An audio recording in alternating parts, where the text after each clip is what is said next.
Liberate, exterminate, let the mere battle cry. Call down the reinforcements and we'll set fire to the sky. Don't hesitate, we'll seal the fate like a freedom flying high. And with liberty behind you, Helldivers never die. Evening's Freedom's Eternal Lords of War?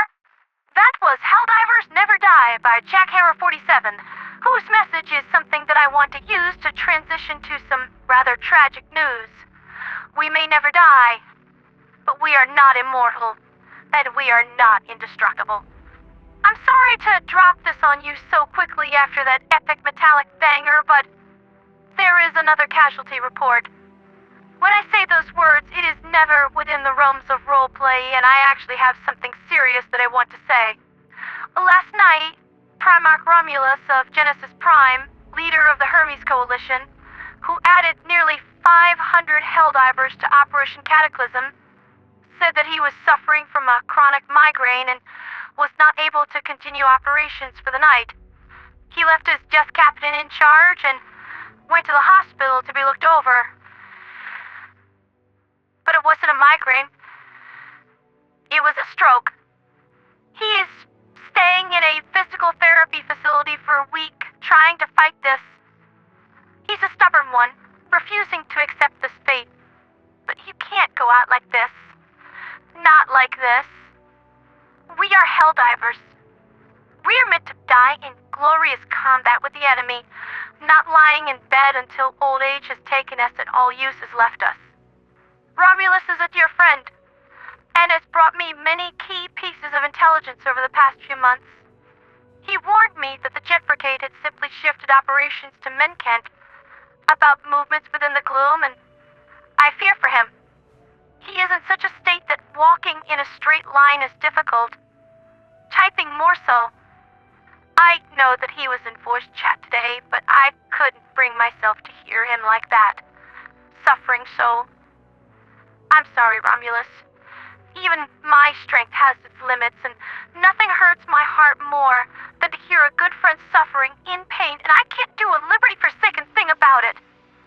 But Romulus has told me that he has a pair of headphones, and listening to my broadcasts helps, so for those we have lost, and for those we can yet save, I'll keep trying to do my best to keep him and everyone else informed about what's going on out here, but I just wish this was something a bug or a bot was doing.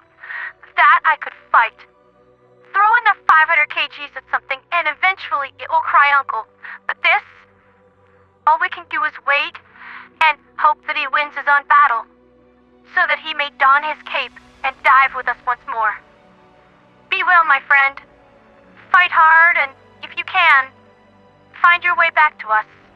We are blind and lost without you. That being said, I'd just like to take it easy tonight and just have a recap of the past Major Orders events over the course of the week with help of Munin's Weekly Raven newspaper from the 104th Wolf Divers. We're between Major Orders, and I figured now is a good time for it, you know? I mean, I think we're all pretty catastrophed out for a little bit, so let's just have a warm, comfy recap broadcast episode. First, as you know, we were sent into the gloom, and the Weekly Raven staff were a little distressed in regards to the sudden appearance of the spore burst strain.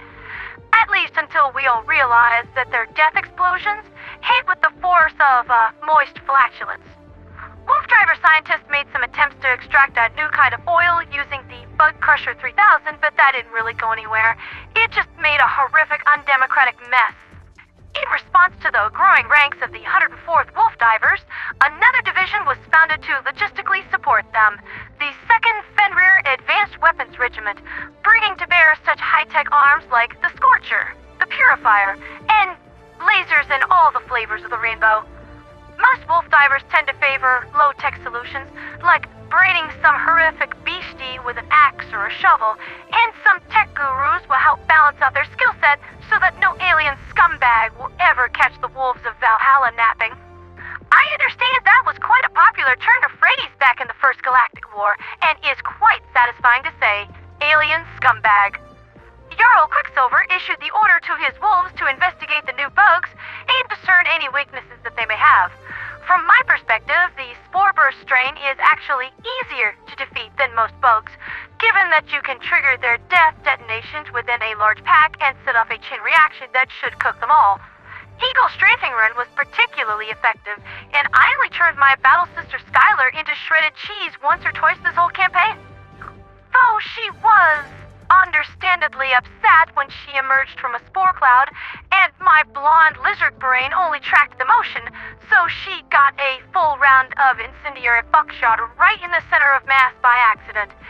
In my defense, Helldivers, I plead whoopsie-daisy. Though, then there was that other time when my 500 kg bomb got stuck on the shield generator dome the last time that we fought the bots, and that blew up the whole squad.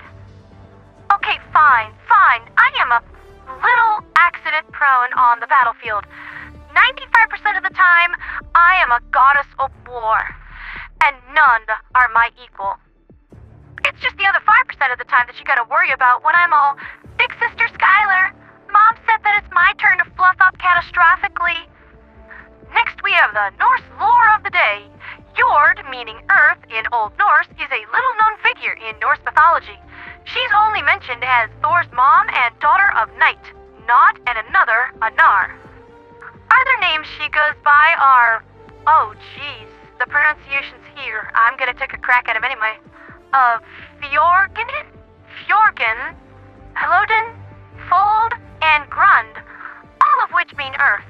So they likely refer to the same idea, not two separate people. In Norse and other old cultures, earth goddesses were seen as motherly and linked to nature. When Thor's mom is called Earth, it's more about the general idea than a specific goddess. So I guess that we are all children of Super Jord then, because we ride the lightning on wings of fire and slam the hammer down to smite the wicked and the unworthy. We are, all of us, gods of war. Speaking of gods of war, the 104th Wolf Divers have grown to 600 members, which is a hugely impressive feat, and could not have done so without the help of Wolf Diver members Alice, and of course, Jarl Quicksilver. There is also a Warhammer and Space Marine 2 channel, and I have a sneaking suspicion on which chapter most wolves play as. Yeah, see, I tried Space Marine 2, but really, I just felt like it wasn't for me. There's nothing wrong with it. It's a very well-crafted game, top-notch. I just didn't like it. You do you, though, oh great Democratus Astartes. I do plan on covering the Weekly Raven every week, just for its calm and relaxing tone and neat Norse facts. Furthermore, I plan on helping promote the 104th, who have just been so kind to me, by placing their Discord link permanently in the description of each of my videos. They are to be the first of many contacts, credits, and resources that I am going to try my hardest to help promote. Because when you help someone, you help everyone. Now a bit of news from the galactic sphere. Late last night, the last of SEAF assets were retrieved from Fori Prime before the arrival of the oncoming Gloom Storm. Shortly after our departure, the storm struck and subjected the planet to a massive sporefall event. Exact readings are difficult to obtain, but it looks like the entire planet was spontaneously reinfested pretty much overnight. Almost as if the hive mind could sense the distress of the terminus on this world and deployed reinforcements. Elegant proof of intelligence, isn't it? Once back in friendly territory, SEAF personnel were quarantined and given a full physical examination. Better safe than sorry, and we have absolutely no idea what lovely diseases and pestilences that we brought back from the gloom. I never left my ship, and a quick scan shows absolutely no contaminants on the hull of the BOM, so we've got a clean bill of health. Even so, I'd like to double check. Much like the divers being examined on Fenrir 3 here, the other half of SEAF personnel are being examined on the Stadu, and once they get the all clear, we're all gonna head off to the Western Front together. What's going on over there? Glad you asked. The bots have been unusually aggressive, making plays for Charon Prime, which was defeated easily thanks to the Automatons' very favorite battle station with guns that go boom, boom, boom, and Meissa, where fighting is still ongoing, but results look to be heavily in our favor. Yeah, what happened today? This wasn't a challenges. But aw, isn't that sweet? The Helldivers missed you, Wally. In light of these moves, it looks like the collective is planning another offensive, which is a little surprising considering how hard they got flattened by us last time, and we are continuing our trend of using the DSS to shut down automaton aggression masterfully. This looks like we are looking at another automaton major order bright and early tomorrow, so ready your autocannons and grab some extra HMG ammo packs. The 4E Prime campaign taught me a healthy respect for the railgun, so I plan on just continuing to use that. I'm sure all of this really enthuses the Helldrek Division, who have launched their own division order, Operation Clanker Scraper, after receiving this SOS transmission.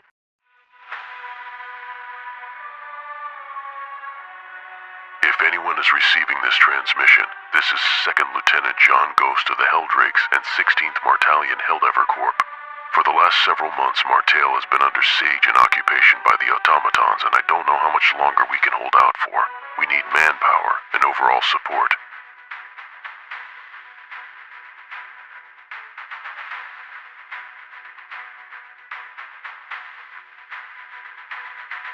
From the depths of fire we rise as one, blazing trails till the battle. If we are able to liberate not just Martale, but the entirety of the Andromeda sector, we can open the opportunity to push deeper into the bot-controlled sectors, bringing us slowly closer to Cyberstan.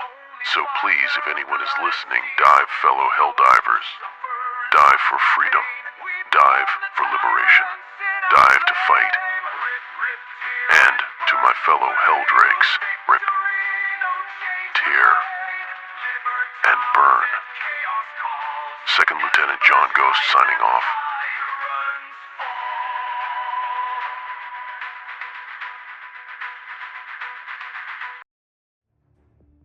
This Infernal Order has only a singular victory condition: the liberation of Martale.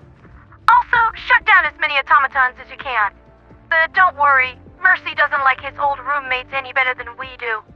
The secondary objectives for this I.O. are as follows: gather samples and super credits to help supply and support the liberation, and gain the support of other Helldivers to move on the southern bot front. Well, dare I say I can tick off that box rather nicely. What do you say, Helldivers?